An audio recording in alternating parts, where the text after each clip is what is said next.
Department of Health umaasang bababa ng 40% ang kaso ng dengue sa bansa. Kaloy, magandang umaga. Optimistiko itong Department of Health na hindi na abot sa 100,000 ang kaso ng dengue na kaya namang may tatala o yung magkaroon nga ba ng 40% pababa dahil nga sa maigpit na pagpapatupad ng kanilang mga plano o itong kanilang mga anti-dengue strategies.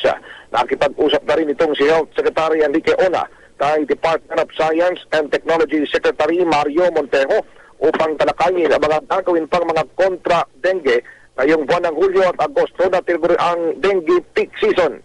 Sa naganap na pulong, sinabi ni Montejo na nakipag-ugnayan na rin sila sa DOST o maging sa Department of Education para naman sa pamamahagi ng mga mosquito trap na ilalagay sa labas ng silid-aralan na siyang papatay sa mga mosquito breeding sites sa tala ng DOH. Umabot sa 152 ang namatay na sa dengue sa bansa mula Enero hanggang 5 ng Mayo at umabot naman sa May 25,230